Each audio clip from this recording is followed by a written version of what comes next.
Okay, as I said, my name is Giovanni. I'm a software developer, consultant. I've done many things. I've been around for 25 years or something in the business. I started in Italy, 6 years there, more than that. Then I relocated in England like 16 years ago, and I'll probably be kicked off the country in a couple of years' time, depending on how things go. I will see. So Agile beyond the methodologies. This talk is, 45 minutes. That is only a short amount of time, so I'll try to give you a few ideas or pointers of things to think about. I've been doing Agile development since at least 2001. I came across the Agile manifesto when it was first written. Agile development, I came across it in, I think 2000. I was still in Italy, and Martin Fowler was there for some training, so he was giving training. I wasn't there from a company. It was the first time I heard about XP and what they were doing, and I found the whole thing quite interesting, and especially interesting the fact that they actually wrote automatic tests. In my company we didn't do this kind of stuff. It was quite an unknown thing. So for me it was pretty new.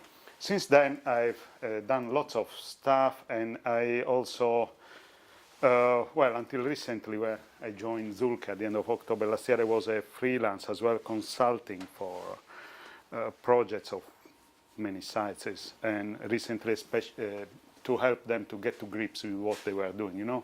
We do Scrum, we are Agile, but we don't actually know what we are doing here. Please come help us. When I'm talking about projects, the last ones were one with at least 10 teams, geographically distributed, and then some smaller kind of engagement with the biggest I've ever seen, like 1,300 developers in 120 teams, geographically distributed, doing something that if you look at the product, you wonder what everybody was doing. Okay, it seemed to be far too many people for what they were doing, but usually there are reasons for that. And the thing about this talk is that most companies claim to be Agile. So who does Agile development in this room? Okay, so everybody. But in most places, when they say we are Agile, what they mean is we know about Scrum or Kanban or something, and we are trying to follow the process, whatever it is. But they miss the point. Okay, so this talk is about looking at what the point is and how to become really Agile, but in only 45 minutes.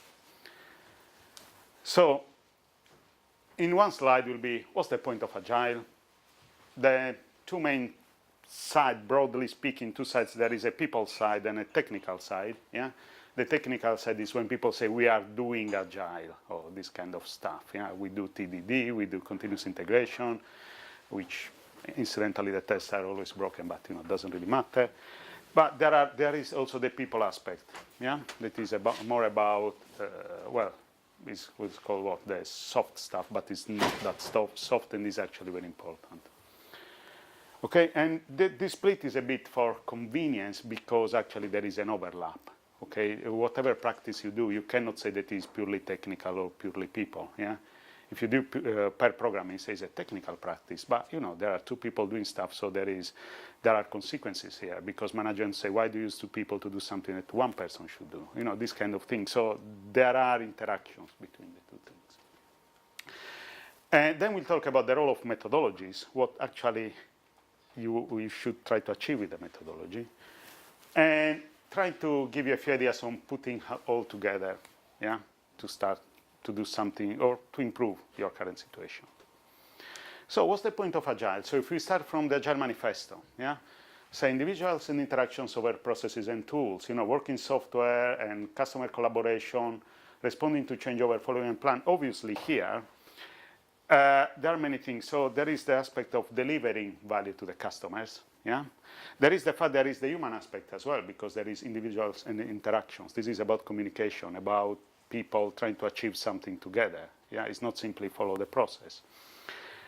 We'll see that there is a matter of also about engagement and motivation. We'll see quite shortly. And the thing is, the manifesto to me seems to be written around what really motivates people to do a good job, even if I don't know if it is done like this by design or just happened to be like this because this is what they were actually looking for. Okay, I wasn't one of the creators, so I don't know this. And let's have a look at some principles behind. So if you look at the agilemanifesto.org, you'll see that there is the manifesto and then a link to the principles, an expansion of things. So it says, our highest priority is to satisfy the customer through the early and continuous delivery of valuable software. Okay, so this is about delivering stuff that matters. Early and continuous is important because basically when we do software, a new application, yeah, there is always a process of discovery there. Yeah? And if it can be software or can be hardware or anything else, actually the things are very similar. Yeah? When people design a new airplane, it's not that there is the grand design of the airplane. Yeah? The designer, the engineer said, this is the airplane, they build it and then it flies. There is lots of prototyping, smaller scale things, trial and error to see if the ideas they have are actually correct. But the difference with software is that while we do this, we can actually start delivering stuff to the customers. The fact that we don't have hard stuff to build, yeah, means that if we are clever in the way we work, we can actually start delivering value to the users. Yeah? This is what is really different about software. It's not really the approach. Yeah? It's not the approach of discovering what we need to do. It's just that we do this discovery as we deliver. When you have to build something that is made of metal, it's kind of difficult to do that. Yeah? Then there is this point, build projects around motivated individuals. Now we'll see in a few slides, this is pretty central. Yeah? Give them the environment and support they need and trust them to get the job done. Basically, we'll see in a few slides why this is important. So software developers are what in a category called knowledge workers. Yeah? People that have to think in order to solve the problems they are given.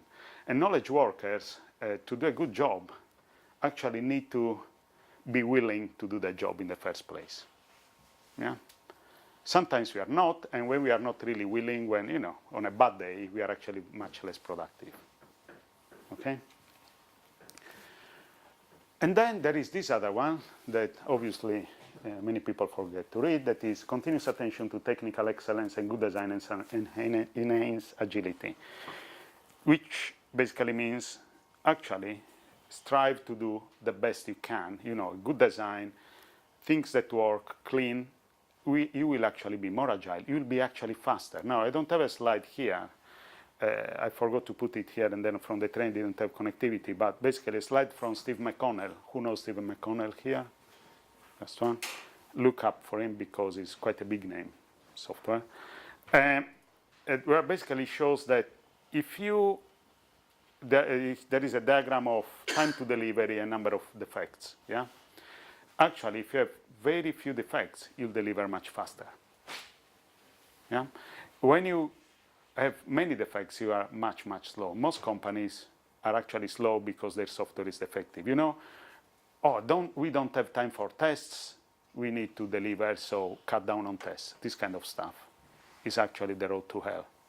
Oh, look, we have here we need to really cut down on technical debt a bit and maybe put some continuous integration, but we don't have the time. We just need this functionality because we promised this to the business. The point is, you are not actually saving time, but not doing those other technical things because those are enablers for actually delivering to the business.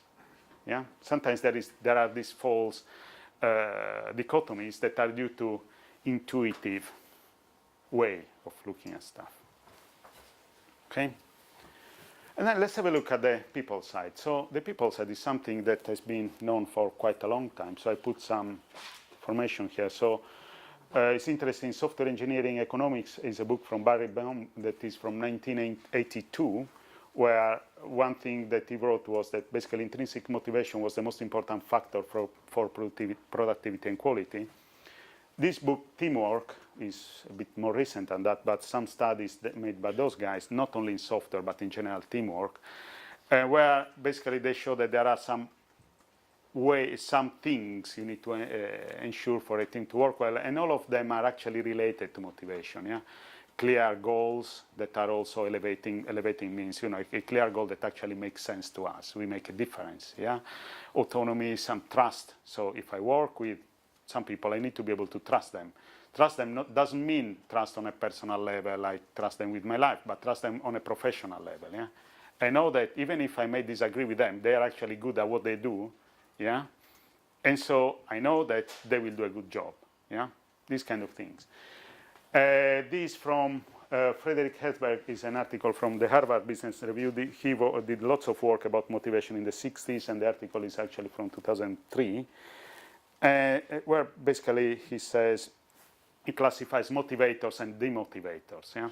The motivators are things that make you do the job. The demotivators are the things that if you don't have enough of them, yeah, you have a problem. So money is a demotivator. Money means that it's one of those things where when you have enough of it, it's not a motivator anymore. Yeah, it's just I've got enough. I don't really care about money that much. So changing job only because I get more money, but the job is actually much worse than what I'm doing. You know what? I won't do that because I've got enough. Obviously, if you don't have enough and then you have a mortgage and schools and stuff, well, you know what? I need to change because of this reason. But this doesn't mean that you will do a good job in the new place. Okay? And then this is something from Google that is recent. Basically, they recently rediscovered what people before them discovered anyway. But you know, but the good thing is that they did study in Google with the thousands of people they have. Yeah, so you look at it as a validation, and that is something that this small thing is not really the greatest thing you can possibly read. There's an article I wrote in 2004, but there are references to research is freely available. And that's been cited in many places, academic places, I don't know why. But anyway, the interesting bit is the references, okay? But the bottom line here is that you really need people that in your team that really want to do the job, yeah? And want to do a good job at it, yeah? Then there is the technical side. That is what we always think about, yeah? But we don't think about it in the correct way. So the first thing is the right mix of skills and the availability of tools and resources are essential. Yeah? Requirements and prioritization, these, in my experience, are major sticky points. User stories that are typically many teams, agile teams, are very vague. Nobody understands what they are supposed to, and so everybody is slow because it's about understanding what you are supposed to do in the first place. And also, the fact that you don't understand makes you really go to work quite, today, again, this mess. And prioritization as well, because that will give you clarity of goals, yeah? I know what is important, I know what I need to do first, and I know that if I'm running long, I'm running late, well, you know what, I'll drop everything else and do the high priority stuff first. These things are important. The importance of this doesn't really depend on the size of the team or the number of teams you have. It's something that you always have to do. And they are always, especially the requirements and the prioritization, I've seen very few places where people actually know how to do that properly. Okay? Another thing I need to add is, when they say every problem is a people problem. Yeah? A company, it's not the technical side, it's the people side. It's a bit more complicated than that. The people problems mask the technical ones. Yeah? They are the first order problems. So in many engagements, I was called to fix the teams. They always call consultants to fix the teams because management are always doing a good job. It's just a bloody developer. And then you go there and say, okay, since when you are around for enough time, okay, fix the team. I already know what I'm going to find. And then you find that you have to, let's say, help the manager do a better job. Yeah. In one occasion, I actually, after working a while with these people, I told one of the managers I could do that, okay, but I told them something very naughty because I was so frustrated with them. I said, okay, guys, with you managers, I really want to do some old-style coaching. And they were, what's that? Okay, that is, you come with me in a room, I lock the room, put the key in my pocket, then roll up my sleeves and start smacking you in the face, you all. But the thing is, the people problems are the first ones you see. If you don't solve them, forget about solving the technical ones because it won't make any difference, okay?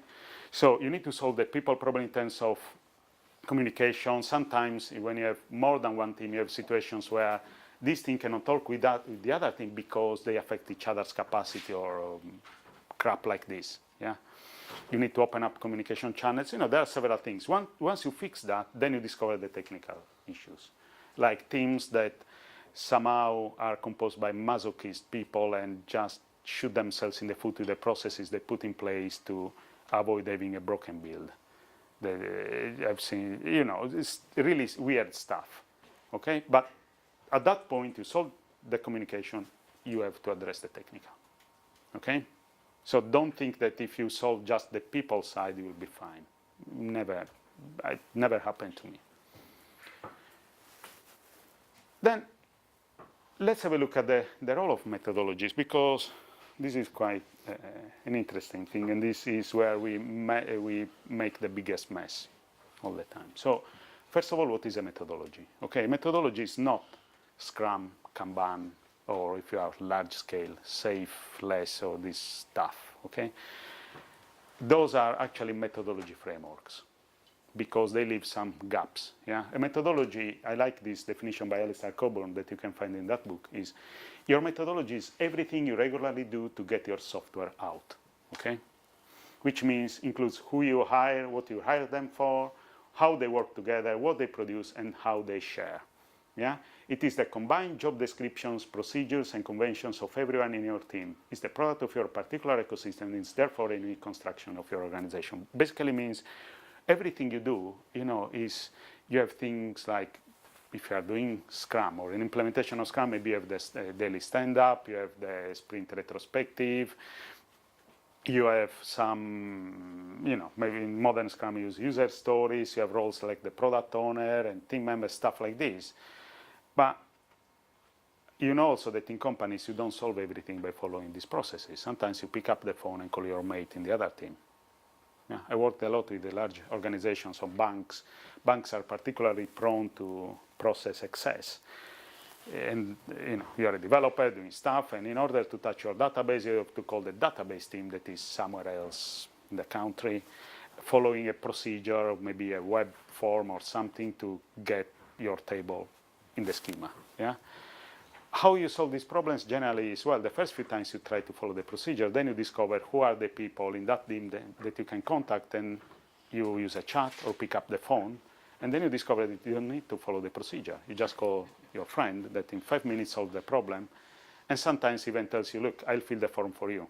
For them, the form is just a proof of what they've been doing. Okay? That is part of your methodology.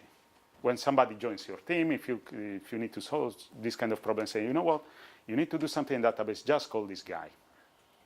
Yeah? You may say, look, this is the formal process, but just call this guy, because otherwise, instead of 5 minutes, it will take 1 month. Okay, so all the informal bits actually can go a very long way. Yeah? Even the coffee chat, coffee machine chat, these kind of things. That is part of what you do and becomes part of all the processes you follow. Or if you think about this in another way, always remember that in Japan, what is called the work to rule is a strike action. The work to rule is, since they don't go on strike, Japanese are a bit different from us. And what they do is, you know what, today we are striking, therefore we'll work following the procedure to the letter. And nothing moves. Yeah? Okay? So when we get obsessed with Scrum, Kanban, XP, whatever, we are looking at the wrong things. Okay, those are not necessary. That is part of what you probably do, but you need the rest as well. And the informal bits happen to be actually the important ones, are the ones that actually help you get stuff done. Okay? And then there is another aspect. You see, when you use there is this attitude of implementing something so management knows what is going on, which is not what methodologies should be for. The methodologies are there because they should help the people doing the job become more efficient and effective. So we do things in this way, not because my project manager needs to know every day who is doing what. It's because if we work in this way, we'll deliver quicker and we'll deliver better value to our users. And maybe we'll be happier as well in the process, yeah? We'll automate all the tedious stuff. Having continuous integration shouldn't be used as saying, we do this so we see if we have 100% coverage. That is not the point. The point is that you know that your software is always working, that tests are run automatically. You don't need to do manual tests or stuff like this all the time. Yeah? You delegate all the tedious stuff to the machines, and you do that because you'll do a better job. Yeah? Unfortunately, the way methodologies are implemented is often to give management a way of saying, okay, now I understand what it's doing. And in the Agile world, in my opinion, is very evident with the large-scale things, safe, less, so these kind of methodologies. I've been at safe training recently because I had to, and there is nothing to help people doing the job that is useful in the way it is structured. Okay, it's more structured so you can have a clear hierarchy of things, and then the big guy has the illusion of knowing what is going on. Yeah. Well, developers are masters in doing something and then do the compliance work to look as if they were, you know. So having everything together. So how do we actually, can we actually act to create our own methodologies in our team so we'll be better? Well, the first thing is don't do this. You know, avoid that my Scrum is bigger than your Kanban piece in context. Yeah. Context is just not useful. Unfortunately, this is a tweet where I came across it and I just removed any information that, you know, I made it the data not personal anymore, so I cannot be sued because of that. But this is unfortunately very common. There is this ongoing battle with some Scrum zealots and Kanban zealots. You know, Scrum is obviously better, Kanban is obviously better, and both of them are actually missing the point. Okay?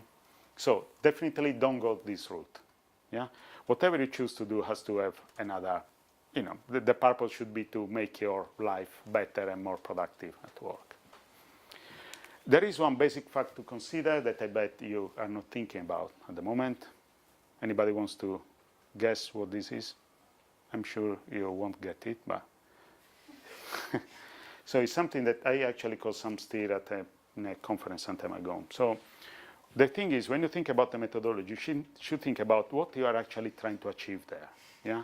So you have to have a point of view that makes some sense. So you have to start knowing that if you want a successful software product, you know, things that are always there, you cannot do without them. You are programmers, people that actually write the code. Yeah, I'm not even talking the great big architect in the ivory tower, just people that write the code and people that use it. Yeah, this is the bottom line.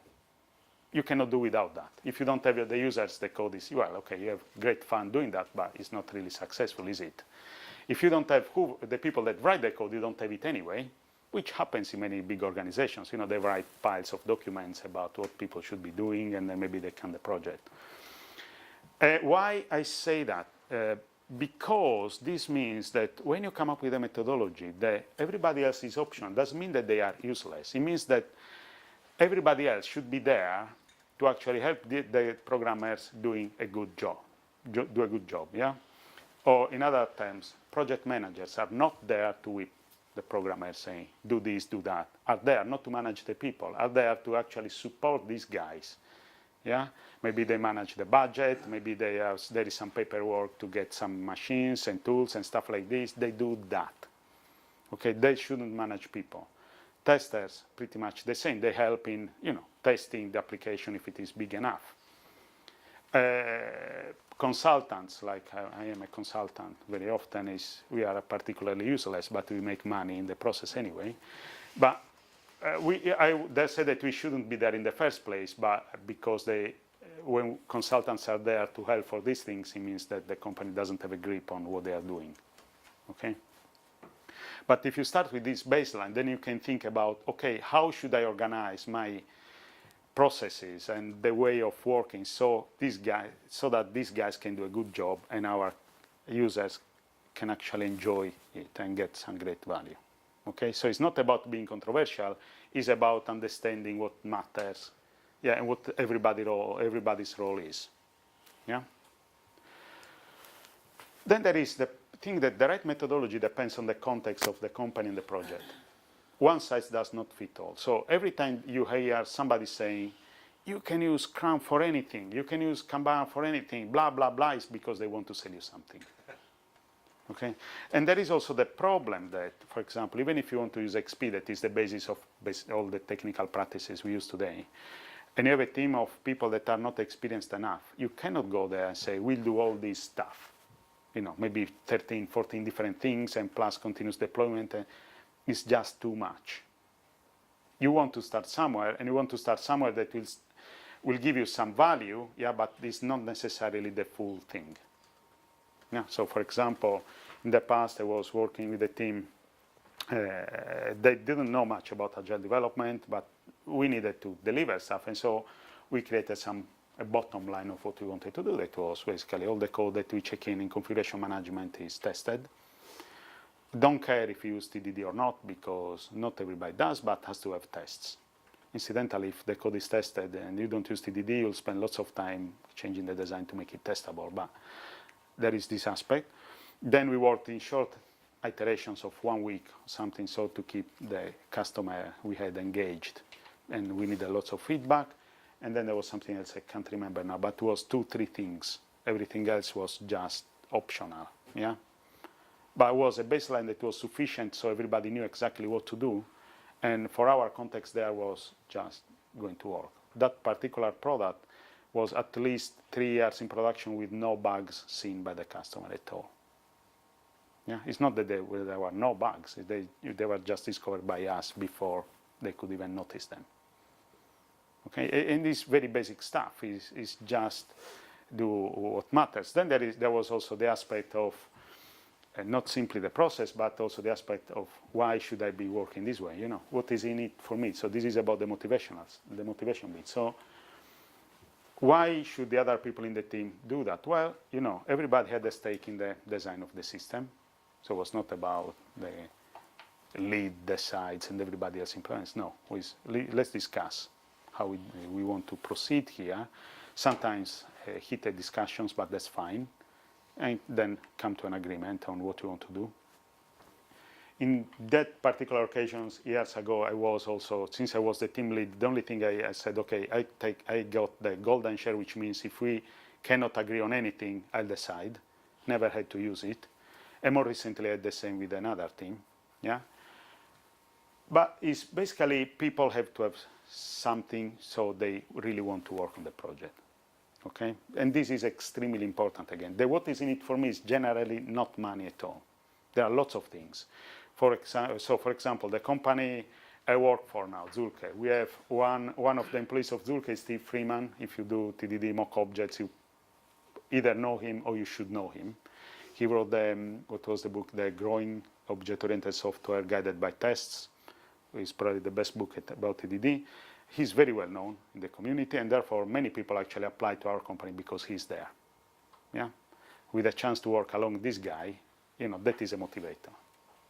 Okay, we have some other very, very good people and known in the community in London, and so you know these are attractors, and then people working those people will actually learn something.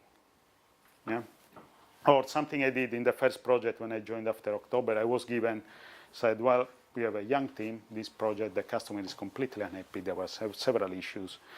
I was put there as a steady hand. You know, it's like you are an old grumpy chap, and you can probably talk with the guy.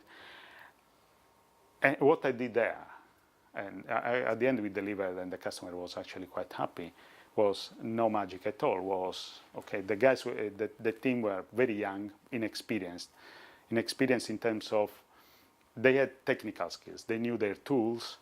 Maybe they needed a bit more experience on the design side. They were prone to the Baroque design, kind of, you know, just grand design just in case, and then big mess. But the major problem they had was the difficulty of interacting with the customer and the other managers and saying no sometimes. Okay, so when I was put there, what I did was create an environment where they could do their job. Basically interact with the managers and with the customer. What I did was ring-fencing them. Yeah, I have enough experience that I know how to talk with people and how to do that without fighting. I had also a couple of fights, but you know this can happen. But once I did that, then also work with the team, and everybody had a voice. Yeah. Sometimes some decisions were wrong. I knew that they were wrong. Yeah. But they were. Let's put things in this way. You can explain people why some design decisions are wrong, but until they experience the pain, they are not ready to understand the explanation. So sometimes you say, okay, guys, the vote is to go for this direction. Let's go for it. Head against the wall, and they go, oh, fuck, that was painful. Let's try something else. Yeah? Sometimes also was myself, I say, okay, do my way, and then I was the one, oh, fuck. But the idea there was, what is in it for me was, everybody was quite happy because everybody had a stake in the project, had a voice, and for them, and for me as well, was quite a good learning experience. To the point that when I was on holidays, I didn't even care calling the team because I knew they had things in hands. But on the other hand, I had managers calling me saying, what should I do? Should I speak with them? Blah, blah, blah. I say, oh, okay, go and talk with this guy. Then I explained the thing. Look, I told these managers to come to you, not to check on you, just to make them feel more relaxed. Okay, that was, sometimes you have to do it. But the point is, everybody had something to get out of the project that was valuable to them. Okay, so this is like the soft stuff, but it's not, it's actually quite important, and it's not that soft either. Then there is the self-organization. How many of you work on self-organizing teams? Okay, one. Not many. So everybody's agile, nobody's self-organized. This is interesting. So the self-organization I typically see is managers say, team, go and self-organize, and now now that you are self-organized, you do this, you do this, you do that. Yeah? But there are also situations in which they don't do this. It's self-organized, but unfortunately the mix of people in the team is the wrong mix. Everybody's a beginner, yeah, and they don't have a clue about what to do. That was the problem I had. Or everybody is an expert, but is also a Primadonna, and they keep fighting all the bloody time. Yeah? So you really need to have the right mix of people with the right skills for this to happen. Okay? Which is sometimes is a trial and error. Yeah? It is not a trivial thing. And also the more important thing is that the team needs to be given responsibility, but also authority. It's not simply, you guys do this. Yeah, but any important decision come back to me. You have to be able to take the important decisions as well, because otherwise things don't work. Yeah, and often teams are not self-organizing simply because they don't have the authority bit, and they don't have the authority bit because managers are afraid of giving it because they will screw it up. I need to check on them. Yeah, without really knowing, it's just a human trait. So these are the kind of things you should look into. And recently there is, I don't know if you have about modern Agile. This comes from Joshua Karievsky. He's one of the signatories of the Agile Manifesto, and he works in the US. So this is interesting because now they are promoting these ways of working. They call it modern Agile. I think it's a back to the future kind of branding, because many of us in the Agile community, we've been doing these kind of things already for years. Yeah, but I say make people awesome. Yeah, that it basically means let them feel good and give them a stake in what they're doing. Experiment and learn rapidly, which means try stuff out. And also it has to be safe to fail sometimes. Yeah, you make a mistake or you try something, you learn something, and then you change route. Deliver value continuously, which again, don't let people wait 6 months. And these things need to balance out. Yeah, not every day is going to be a sunny day. Sometimes you don't want to experiment on some parts of the system because you just can't, because there could be problems. Yeah, make safety a prerequisite. This is very important. Basically means people should feel safe at all times. Safe means if I raise my hand and say, guys, we have a problem here. If we do this, we screw up big time. There shouldn't be a reaction of, you go away or scaremonger or whatever. People should be safe to actually express their own opinions, have a conversation without being humiliated or, fired or whatever. Yeah, but in a way, even if it is branded modern agile, this is what many people have been doing for quite a long time in the agile community. It's just that it doesn't sell certifications. Okay. And now let's see what you can do to start with. Say we want to have our own methodology. So how to start? I generally suggest these two books. You won't find them in the agile literature, because they are not about software at all. These are about simple rules. Yeah, it's basically situations, you may have some complex situations, how to come up with rules that help you overcome problems. So simple rules that is context specific, that are shortcut strategies, give flexibility, can produce better decisions, and allow for synchronization on the fly. So now I give you an example of simple rules that I suggested a bunch of teams last year. They had a problem of, 10 teams, shared code base, everything was shared. It was not simply modules of the code base, just everything. So the code was just a big, enormous bottleneck. It was a gigantic race condition. Yeah. They had a problem of continuous integration, forever broken tests. And the attitude was, you know what? Look at the test, it doesn't look like the test is in the area I'm touching now, so I don't care. But that was a problem, because then they were releasing on broken tests, so they have no idea of if the software was working or not. They decided to solve the problem. How do they come with the solution was, we'll create what they call it, a test guardian or something like this. It's somebody that goes around with a whip and going, you broke the test, you just bloody fix it now.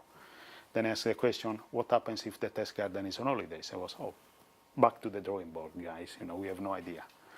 So I suggested a simple rule that was, why don't you do like this? Okay, tests are everybody's responsibility. But first thing, you come to work in the morning, the first thing you do is you check, everybody checks the CI environment. Yeah. If there are broken tests, you check that, you just try to fix them. Yeah. So go to Jenkins, check if somebody else is decided to own the problem. I think there is a way to do that. So if somebody else is already acting on it, you stop. If it's not, you just do something. If you are not able to fix it, you ask your colleagues if there is somebody that can help. Yeah, and you just go for fixing it. In the meantime, nobody else can actually check in anything in configuration management at all. Nothing. Everybody else is just stuck. They tried that and actually worked, because they had some simple rules of action. Yeah, it was not simply the fluffy, is everybody's responsibility, but since it is everybody's responsibility, somebody else will do something, is I must act according to this protocol. And everybody had to do that. No exceptions. Okay? So no complications, nothing. If somebody was on holidays, it would still work. Okay? This kind of simple rules. No hierarchies or people that have to check on others, and then they go on holidays and then they have to have a deputy and stuff like this. Okay? So coming up with ideas that can actually help, but they are not complicated, that people can actually remember. Yeah? This one is a bit more interesting. I won't go through all of them, but basically the idea here is, how do you align people, with the company's goals? Yeah. So some of these rules, for example, well, the first one is seems obvious, but very often in companies when people go, let's go through an agile transformation or whatever transformation, they actually don't know what people do. Yeah.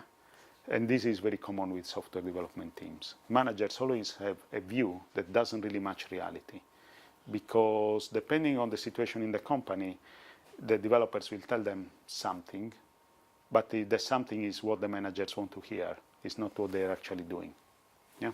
So the first thing, you understand what they do, and then you try to do something. Integrators are people that actually have the power and the will to make people collaborate together, for example.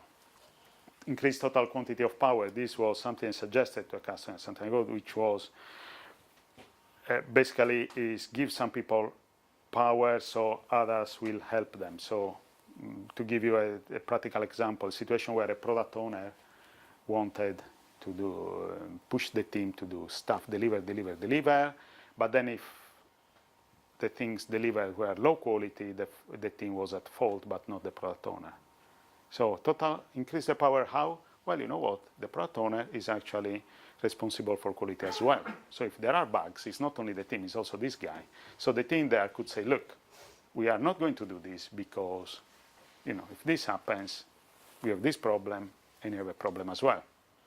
Yeah? So basically create a situation where people are initially, convinced to work together in a way that is a bit strong, but then once they change their ways, yeah, they will actually, the environment will change as well. So when people start to work together, even if at the beginning is a bit of, I have to work with you, I really don't like you, we start to know each other, to collaborate and start to have more trust, and the relationship changes as well. Okay, so this is about alignment. In a single team, probably have a lesser need of this, but, you have some need for this. For example, if you have strong personalities that always direct the team. Yeah, when you want everybody to actually collaborate, but then there is always the one that is the super strong, the talkative one, that always has his way. You may want, to consider this kind of rules, so that everybody else has a chance to contribute. Yeah. And I think I'm done. So if the last slide is a recap of what we've seen, and I think I can take some questions.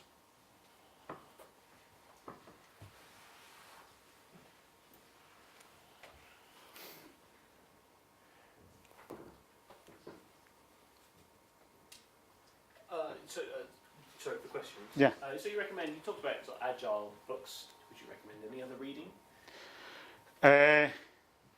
Yeah, now, Agile books, I think if you go on, some other reading, some other books.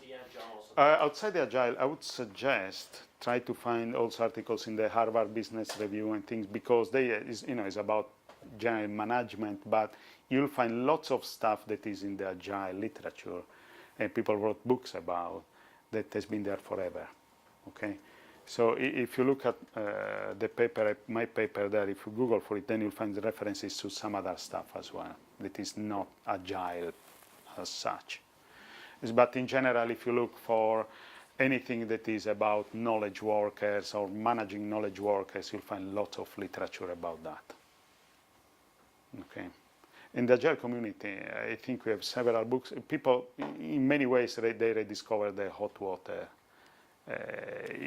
Is not looking at what was there already, and they discovered it and wrote books sometimes, not all of them. And then also the lean literature, because even if people talk about lean and Agile as separate entities, the lean approach is actually at the core of Agile. Yeah? You don't do useless stuff. You want to minimize the amount of waste. And the Agile Manifesto even say that you want to minimize the amount of work done. Yeah. So anything along those lines is interesting. And then in terms of quality, you can look at books about system design and things that are not necessarily, or system thinking, that are not directly connected with Agile, but they are connected to the way you should look at the problem if you want to improve the situation.